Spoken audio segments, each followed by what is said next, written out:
कई राज्यों में नियुक्त हुए नए राज्यपाल। पूर्व पेट्रोलियम मंत्री राम नाईक को उत्तर प्रदेश का राज्यपाल बनाया गया। ओपी कोहली गुजरात, बलराम दास टंडन छत्तीसगढ़, केशरी नाथ त्रिपाठी पश्चिम बंगाल के राज्यपाल बनाए गए। लोकसभा ने ट्राई संशोधन विधेयक को मंजूरी दी। इस पर हुई संक्षिप्त चर्चा के बाद सदन ने इसे ध्वनिमत से पास किया। प्रधानमंत्री के प्रधान सचिव नृपेंद्र मिश्र की नियुक्ति के लिए जो अध्यादेश लाया गया था, उसे कानूनी रूप दिए जाने के लिए यह विधेयक लाया गया था। ट्राई संशोधन विधेयक पर लोकसभा में सरकार को तृणमूल कांग्रेस और AIADMK का भी साथ मिला। इन दोनों दलों ने सरकार का समर्थन करते हुए कहा कि कोई भी नई सरकार आती है तो वो विश्वस्त लोगों को प्रशासन में लाती है, इसमें कुछ भी गलत नहीं है।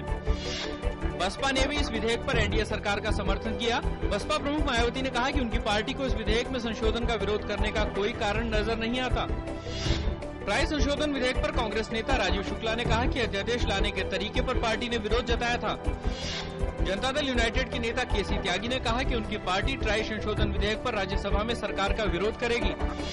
भारतीय जनता पार्टी ने ट्राई संशोधन बिल का दूसरी पार्टियों के समर्थन दिए जाने का स्वागत किया है। संसदीय कार्य मंत्री वेंकैया नायडू ने कहा कि दूसरी पार्टियों का सरकार का समर्थन करना एक अच्छी परंपरा है। कांग्रेस सांसद आनंद शर्मा ने राज्यसभा में आज वरिष्ठ पत्रकार वेद प्रताप वैदी के पाकिस्तानी आतंकवादी हाफिज सईद से मुलाकात का मामला उठाया। उन्होंने इस मामले में सरकार से जवाब मांगा और वैदी के खिलाफ सख्त कार्रवाई की मांग की। रक्षा मंत्री अरुण जेटली ने राज्यसभा में कहा कि एक स्वतंत्र पत्रकार किससे मिलता है, उससे सरकार का कोई लेना देना नहीं। उन्होंने कहा कि उनकी नजरों में हाफिज सईद एक आतंकवादी है। वरिष्ठ पत्रकार वेद प्रताप वैदिक के आतंकवादी हाफिज सईद से मुलाकात के मामले पर जारी विवाद को NCP नेता तारिक अनवर ने बेवजह बताया। उन्होंने कहा कि एक पत्रकार किसी से भी मिल सकता है और इस मामले पर विवाद का कोई मतलब नहीं। केंद्रीय गृह मंत्री राजनाथ सिंह ने कहा कि भारतीय जनता पार्टी सरकार में आने पर इतिहास बदलने की कोशिश कभी नहीं करेगी। साथ ही उन्होंने कहा कि फाइलों को नष्ट किए जाने की सदस्यों ने जिस तरह की शंकाएं जताई हैं, वैसा कुछ भी नहीं है।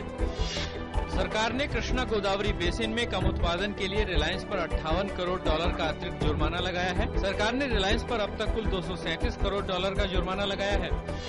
क्रूज मिसाइल ब्रह्मोस का हाइपरसोनिक यानी कि आवाज की गति से 7 गुना तेज संस्करण फिलहाल तैयार किया जा रहा है और अगले 3 सालों में ब्रह्मोस का छोटा संस्करण, जिसका नाम ब्रह्मोस मिनी होगा, पनडुब्बियों में लैस होने के लिए तैयार होगा। महंगाई के मोर्चे पर राहत की खबर। जून में थोक मूल्य सूचकांक महंगाई दर में 0.5% से ज्यादा की गिरावट दर्ज की गई। जून में थोक महंगाई दर घटकर 5.43% हो गई। वहीं मई में यह थोक महंगाई दर 6.01% थी।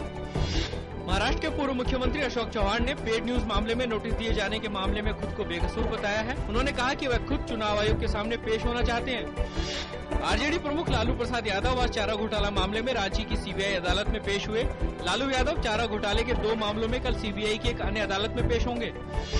आज सावन महीने का पहला सोमवार है। पहले सोमवार को श्रद्धालुओं ने भगवान शिव का जलाभिषेक कर उनसे मंगल की कामना की।